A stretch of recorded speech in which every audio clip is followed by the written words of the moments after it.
तू बरोबर बसलास ना? तुला छान वाटतंय ना? हां. तू माझ्याकडे बघणार आहेस का? हं. असा हो जरा.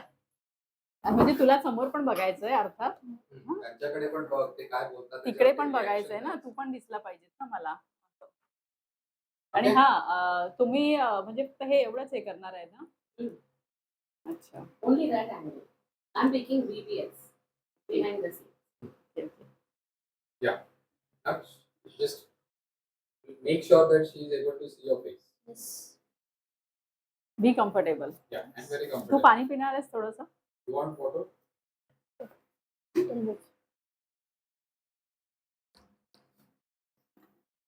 सगळ्या इंटरव्ह्यूला हाच होता? का नाही, वेगवेगळे होते? वेगवेगळे. ओके.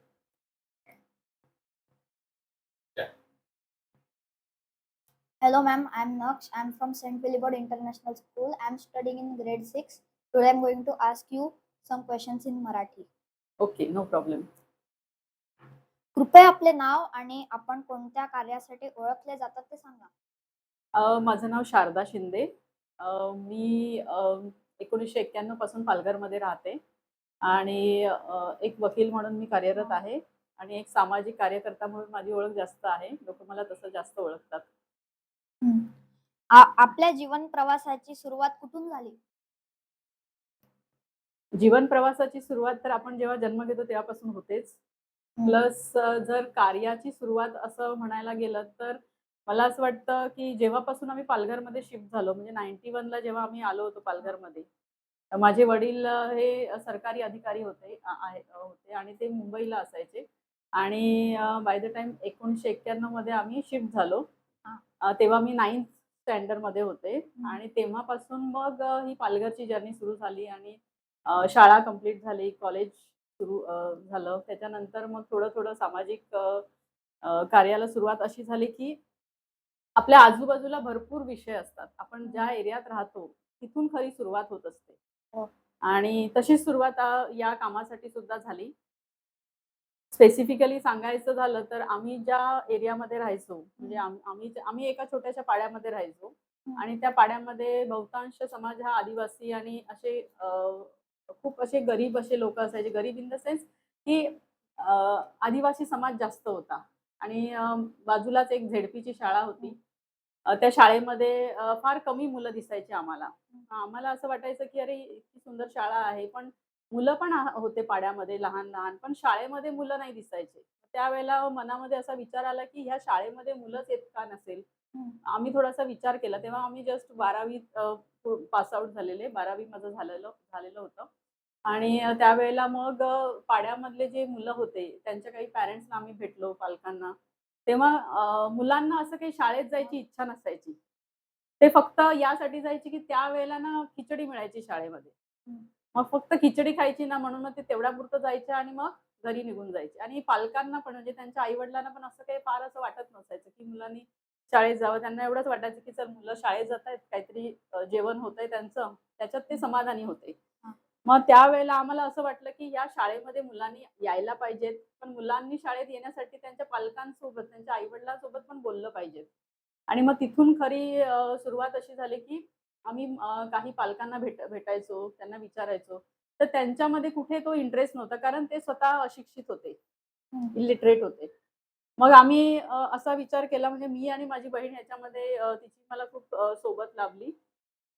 आम्ही असा विचार केला, की पालकांना पण आपण थोडंसं शिक्षणाचं महत्त्व समजून सांगितलं पाहिजे. त्यांना पण आपण काहीतरी शिकायला म्हणजे एखादी संधी दिली पाहिजे. त्यांना शिक्षणाचं महत्त्व कधी कळेल, जेव्हा ते स्वतः त्या प्रवाहात येतील. मग आम्ही पाड्यामध्ये रात्रीच्या शाळा चालू करायचा विचार केला. म्हणजे नाईट स्कूल. Night school. तिथले जे पालक होते, त्यांना आम्ही नाईट स्कूलसाठी म्हणजे कन्व्हिन्स केलं. आम्ही त्यांना सांगायचो, की आपण तुम्हाला एक असंच वर्ग घेतला होता आम्ही जो जिल्हा परिषद शाळेचा होता. त्या शाळेमध्ये आम्ही पालकांना बोलवायचो. स्वतः जायचो आणि पालकांना सांगायचो, "आपण तासभर भेटणार आहोत. 1 तासभर तुम्ही आमच्यासोबत बसा. आम्ही तुम्हाला शिकवतो." असं रोज आम्ही जायचो पाड्यामध्ये, फिरायचो. रोज पालकांना बोलावून आणायचो. कधी 2 पालक, कधी 3 पालक. त्यांना आवडायचं, पण कसं व्हायचं, की त्यांना असं वाटायचं, की आम्हाला कशाला आता या वयामध्ये शिकायला लावतायत. पण त्याचा फरक असा पडला, की काही शिको किंवा न शिको, पण त्यांना ते पटायला लागलं, की शिक्षणाचं आपल्या आयुष्यात खूप महत्त्व आहे. हं. आणि त्याचा परिणाम असा झाला, की ज्या शाळांमध्ये आपल्याला 1-1, 2-2 विद्यार्थी दिसायचे, त्या शाळांमध्ये मुलं यायला लागली. पालक त्यांच्या मुलांना पाठवायला लागले. हा एक फरक फार मोठा फरक आम्हाला तिथे दिसला. हं. मग तुमचे लहानपणी तुम्ही काय बनायचा विचार केलेला? आपल्या लहानपणी काय असतं ना, की आपण पोलीस बघितलं, की पोलीस ऑफिसर व्हावंसं वाटायचं. एखादं म्हणजे डॉक्टर बघितलं, की डॉक्टर व्हावंसं वाटायचं. हं. आणि तो टाईम तसाच होता, की आपल्याला असंच काहीतरी वाटायचं. मग पण आमच्या घरातलं वातावरण थोडंसं वेगळं होतं. माझे वडील सरकारी खात्यामध्ये असल्यामुळे आमच्यावर त्यांचे असेच संस्कार, की बाबा तुला आय-ए-एस, कलेक्टर व्हायला पाहिजेत. मग आय-ए-एस होण्यासाठी मी प्रयत्न केला. अ, परंतु काही असे चॅलेंजेस होते आयुष्यामध्ये, म्हणजे फायनान्शियल चॅलेंजेस म्हणा, किंवा आमचं कुटुंब थोडं मोठं आहे. म्हणजे आम्ही 6 भावंड असल्यामुळे आमच्या बाबांचं जे हे होतं, म्हणजे आमचं आर्थिक परिस्थिती अशी खूप चांगली नव्हती. हं. त्यामुळे मग त्यावेळेला कसं व्हायचं ना, की तुम्हाला व्यवस्थित मार्गदर्शन मिळालं तर तुम्ही आय-ए-एस होऊ शकाल, अशी परिस्थिती होती. आता आपल्याकडे अमाप संधी आहेत. अनेक मार्गदर्शक केंद्र आहेत. त्यावेळेला तसं नव्हतं. आणि त्यामुळे मग त्यावेळेला वाटलं होतं आय-ए-एस सारखं काहीतरी व्हायला पाहिजे, पण ते नाही जमलं. मग तुम्ही काय ठरवलं, की म्हणजे तुमच्या त्याच्यानं लहानपणात काय ठरवलं, की तुम्ही काय बनायला पाहिजे? आणि अजून एक मला गोष्ट आठवते, की माझे बाबा सातत्याने आम्हाला जस्टिस सुजाता मनोहर यांची गोष्ट सांगायचे. हं. त्या भारतातल्या सुप्रीम कोर्टाच्या न्यायाधीश झाल्या. ज्यांच्या गोष्टी त्या नेहमी सांगायची, की तुम्ही कोणीतरी सुजाता मनोहर सारखं व्हा. आम्ही 4 बहिणी आमच्या घरामध्ये. तर त्यांची फार इच्छा होती, की त्यांच्या मुलींनी लॉयर व्हायला पाहिजेत किंवा वकील व्हायला पाहिजेत. हं. कोणीतरी जज व्हायला पाहिजेत. मग त्यामुळे मग नंतर असा विचार केला, की नाही, आपण आय-ए-एस तर नाही झालो, पण आपण हां. वकिलीचं शिक्षण घेऊन कुठेतरी या मार्गाने गेलं पाहिजेत. आणि बाबांनाही तसं वाटायचं, म्हणून तेही आम्ही म्हणून आमच्या घरात आम्ही 2 वकील आहोत. माझी लहान बहीण पण वकील आहे आणि मी पण वकील आहे. हं. या क्षेत्रात येण्याची प्रेरणा तुम्हाला कशी मिळाली? म्हणजे वकिलीच्या क्षेत्रातली की सामाजिक म्हणजे क्षेत्रातली? इ या क्षेत्रात येण्याची प्रेरणा तुम्हाला कशी मिळाली? दोन क्षेत्र आहेत.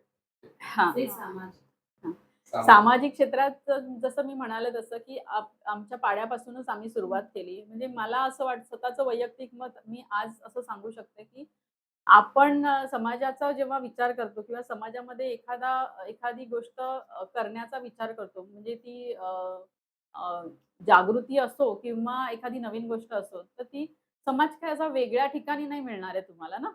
कुठेतरी जसं आपल्याला महाबळेश्वरला जायचंय, तर मग मला महाबळेश्वरला जाऊनच महाबळेश्वर दिसणार आहे. तसं समाजकार्याचं नाही, की एखाद्या पर्टिक्युलर ठिकाणी जाऊनच ते तुम्हाला दिसणार आहे.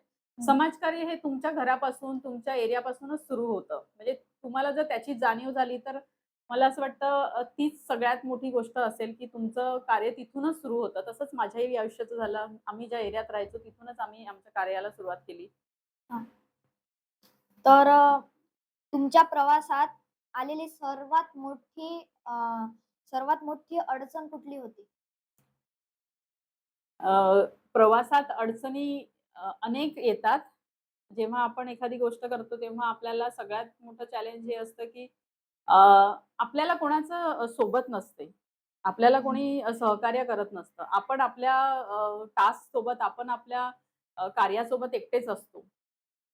आणि तीच सगळ्यात मोठी अडचण मला असं वाटतं, की आपण आपलं कार्य जे असतं ना, ते एकट्याने सुरू करतो. हळू लोकं जोडले जातात.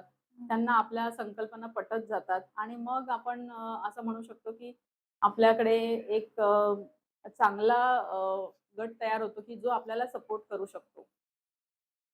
म्हणजे तुम्हाला जे बनायचं आहे ते तुम्ही बनायला जातात आणि कोणी तुम्हाला असं एवढं सपोर्ट करत नाही आणि जेव्हा तुम्ही असे पुढे जात जात राहतात, तेव्हा तुम्हाला सपोर्ट करायला येतात. हां, आपल्याकडे काय होतं ना, तुम्ही एखादी गोष्ट करणार असाल, तर तुम्हाला लगेच कोणी सपोर्ट नाही करत. हं. फॉर एक्झाम्पल आपल्या घरामध्ये सुद्धा समजा आपल्याला काही गोष्ट करायची असेल, हां. तर आपल्याला आई-वडील आधी विचारतात ना, की का हो. करायची आहे? कशासाठी करायची? ते लगेच सपोर्ट करतात का? एखादी गोष्ट असेल तर आपल्याला हो पण म्हणतात. म्हणतील, पण आपल्याला त्यांना समजून सांगावं लागतं, की ही गोष्ट का करणं गरजेची आहे. तसंच आहे आपल्या सामाजिक आयुष्यामध्ये सुद्धा एखादी नवीन गोष्ट करायची असेल, तर आपल्याला समाजाला पटवून द्यावं लागतं, की ही गोष्ट का गरजेची आहे.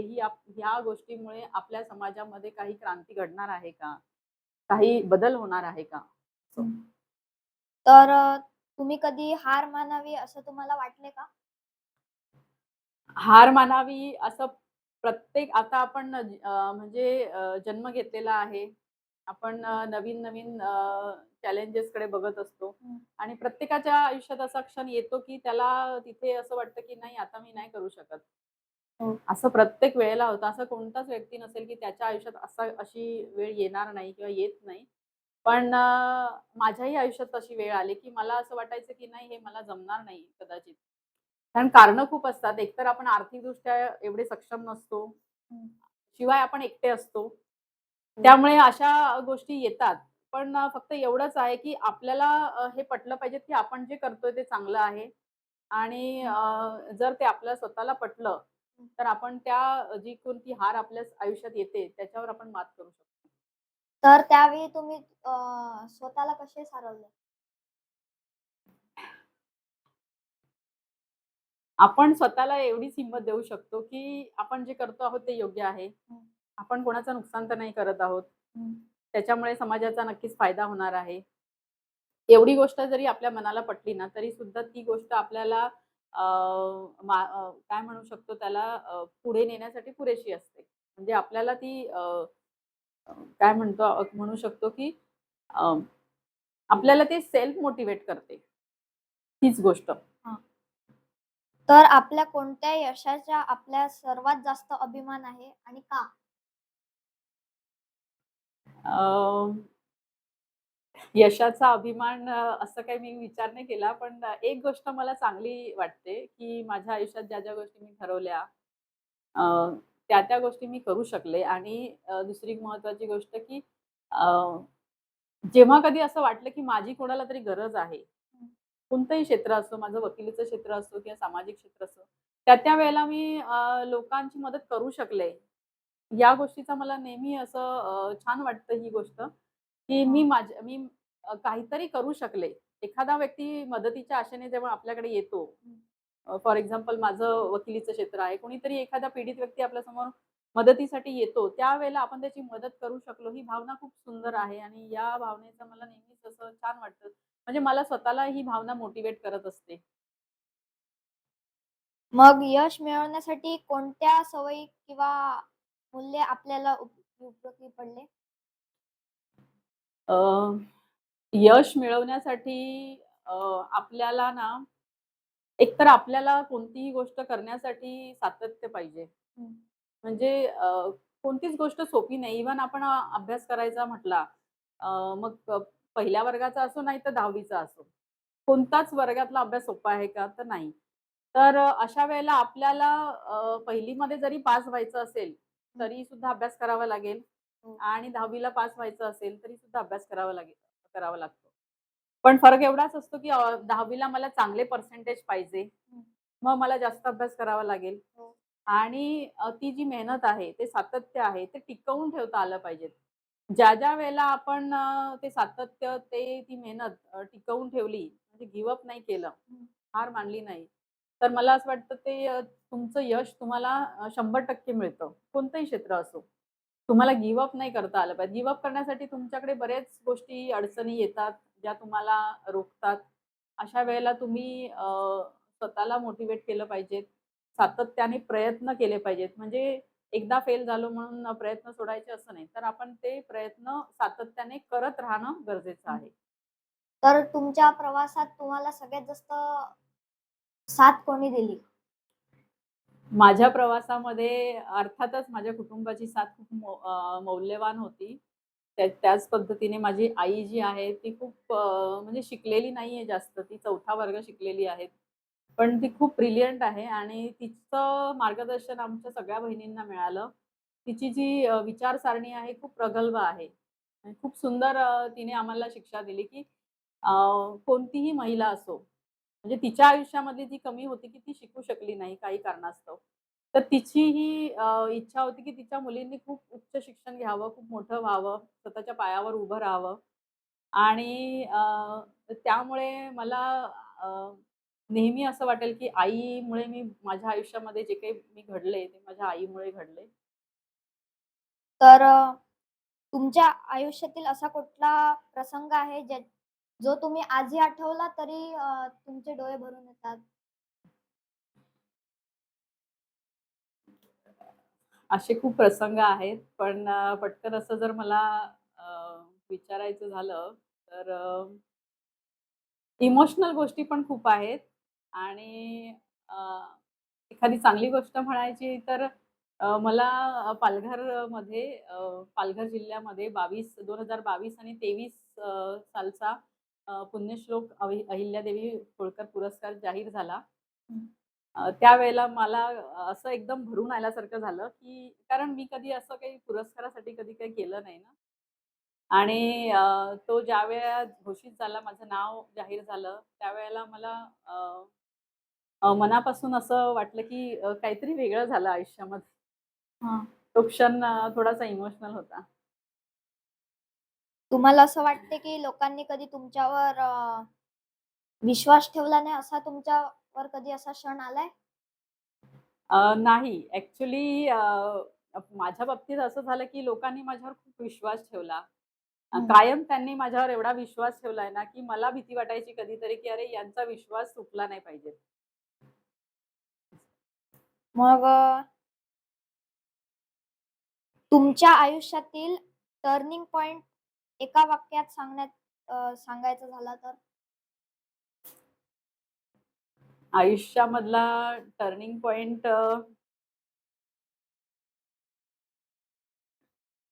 असं तर आयुष्यामध्ये प्रत्येक वळणावर एक चॅलेंजेस होतेच.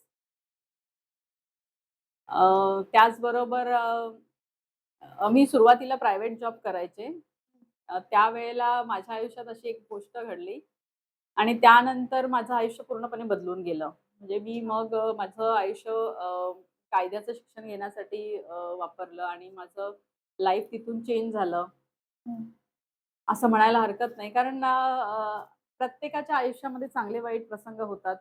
तसाच माझ्या आयुष्यातला तो एक वाईट प्रसंग होता. त्यावेळेला मी माझं क्षेत्र बदललं हं. आणि मी कायद्याचं शिक्षण घेतलं आणि कायदे पंडित झाले. हं. तर तुमच्या आयुष्यात सर्वात मजेशीर किंवा गमतीशीर गोष्ट कुठली होती? माझ्या आयुष्यात मी जेव्हा मुलांसोबत असते ना, ती वेळ किंवा तो क्षण माझ्यासाठी खूप मजेशीर आणि गमतीशीर असतो. कारण मी मुलांसोबत जास्त रमते आणि माझ्याकडे जर फ्री वेळ असेल, तर मी माझ्या घरातले, कुटुंबातले जी मुलं आहेत, जे माझे भाचे आहेत, माझी स्वतःची मुलगी आहे, त्यांच्यासोबत मी जास्त वेळ हं. घालवणं मला आवडतं. तुम्ही खूप रागावलात तर काय करतात? गप्प बसतात, बोलता का गाणं ऐकतात? राग हा माणसासाठी चांगला नाहीच आहे. हे आता मी एवढ्या वर्षानंतर सांगू शकते. हो. आणि डेफिनेटली जेव्हा आपल्याला राग येतो, तो मनात न ठेवता तो व्यक्त करणं गरजेचं आहे. मग त्यावेळेला तुम्ही चिडून बोललात तरी हरकत नाही एखाद्याला, पण तुम्ही तो व्यक्त केला पाहिजेत. हं. आणि जर माझं म्हणायचं झालं तर फार कमी वेळा मला राग येतो, पण जेव्हा येतो तेव्हा मी तो व्यक्त करते. हं. रागावून व्यक्त करते. किंवा मी काहीच बोलत नाही. म्हणजे मी शांत बसते एकदम. म्हणजे मी काहीच बोलत नाही. मग समजून जायचं, की मला राग आलाय असं. हां, तर तुमचं सर्वात आवडतं गाणं कुठलं आहे? माझं सगळ्यात आवडतं गाणं अ, गायला लागेल का? फक्त नाव सांगा. असं तर मला हिंदी गाणे पण खूप चांगले म्हणजे जे जुनी गाणी आहेत ते मला खूप आवडतात हां. आणि त्या Can you give more examples? हं. अ, तर संघर्षाच्या काळात ऐकलेले एखादं गाणं तुम्हाला ताकद देते ते कुठलं होतं? अ, ये जीवन है ते गाणं आहे ना, ये जीवन है इस जीवन का, ते गाणं मला खूप मोटिवेट करतं. तुम्हाला जुनी गाणी आवडतात का नवी? मला जुनी पण आवडतात, नवीन पण आवडतात. जास्त करून आपण जुनी गाणं जास्त ऐकतो कारण त्याच्यामध्ये एक रिदम आहे. नवीन गाणी पण मुलं वगैरे असले की आम्ही नवीन गाणी पण ऐकतो. म्युझिक मला आवडतं. हा मेन गोष्ट आहे. तर तुम्हाला कोणता गायक किंवा गायिका आवडतात? किशोर कुमार मला जास्त हं. आवडतात. अच्छा. तर तुमच्या जीवनाला दिशा देणारा एखादा विचार किंवा वाक्य तुम्ही सांगू शकता? मी मेडिटेशन पण करते. त्यामुळे मला एक गोष्ट समजली आहे, की अ, आपण जे बोलतो किंवा आपण जे विचार करतो, म्हणजे या जगामध्ये कोणतीच गोष्ट अशी नाहीये, की ती सहज होते. हं. ती जेव्हा तुमच्या विचारांमध्ये येते, तेव्हा ती तुमच्याकडून घडत असते. हां. म्हणजे एखादी गोष्ट करायची असेल, तरी त्याचा विचार आधी तुमच्या डोक्यात यावा लागतो. हं. त्यानंतर ती गोष्ट तुमच्याकडून होत असते. असं अचानक कोणती गोष्ट होत नसते. त्यामुळे मला फक्त एवढंच म्हणायचं की कोणती कृती करताना किंवा अ, कोणतीही गोष्ट तुम्हाला जेव्हा करायची असेल, तेव्हा ती तुमच्या विचारांमध्ये आलेलीच असते म्हणून तुम्ही करत असतात. आणि तरीसुद्धा प्रत्येक वेळेला एक गोष्ट मला आवर्जून सांगायची आहे, की आपण एखादी गोष्ट जेव्हा करतो, तेव्हा खूप विचारपूर्वक ती केली पाहिजे. त्याचा काय परिणाम होईल किंवा त्या गोष्टीमुळे दुसऱ्यांना काही त्रास तर नाही ना होणार आहे, याचा नेहमी विचार करावा. हं. तर तुम्हाला काय वाटते, की आजच्या विद्यार्थ्यांनी एक गोष्ट नक्की करावी? ती कुठली? तुम्हाला काय वाटते? विद्यार्थ्यांसाठी का? हां. त्यांना अशी गोष्ट जी त्यांना नक्की करायलाच पाहिजे. त्यांनी त्यांच्या पालकांचं ऐकलं पाहिजे. हं. म्हणजे आई-बाबांचं नेहमी ऐकलं पाहिजे. माझ्या आयुष्यात जर तुम्ही मला विचारलं, की तुमच्या आयुष्यात एखादी गोष्ट कोणती आहे, की तुम्ही करायला पाहिजे होती? आम्ही खूप डिसिप्लिनमध्ये राहिलेलो म्हणजे त्यावेळेचं वातावरण तसंच होतं अर्थात. पण विद्यार्थ्यांसाठी तर मला एकच गोष्ट सांगायची, की आपण आपल्या आई-वडिलांचं नेहमी ऐकलं पाहिजे. हां. या जगामध्ये तुमच्या आई-वडिलांशिवाय तुमचे अ, शुभचिंतक हं. कोणीच असू शकत नाही. हां. तर अपयश झालं तर विद्यार्थ्यांनी काय लक्षात ठेवावं? अपयश झालं तर विद्यार्थ्यांनी एकच गोष्ट लक्षात ठेवावी, ती म्हणजे की अपयश ही एक प्रायमरी स्टेज आहे हं. आणि हा तुम्हाला ही प्रायमरी स्टेज म्हणून बघावं म्हणजे एक पहिली पायरी होती आणि तुम्हाला अजून एक संधी मिळणार आहे. हं. म्हणजे सेकंड जेव्हा तुम्हाला चान्स मिळतो, त्याला तुम्ही एक संधी म्हणून बघा. म्हणजे ते तुम्हाला अपयश वाटणार नाही. तर जर तुमच्या आयुष्यावर एखादं नाटक किंवा नृत्य सादर केलं गेलं, तर त्यात कोणता संदेश लोकांपर्यंत पोहोचायला हवा असं तुम्हाला वाटते? अ, माझ्या आयुष्यावर जर एखादं नाटक केलं, तर कोणता संदेश लोकांना पोहोचायला पाहिजे असं म्हणायचंय का तुम्हाला? हां.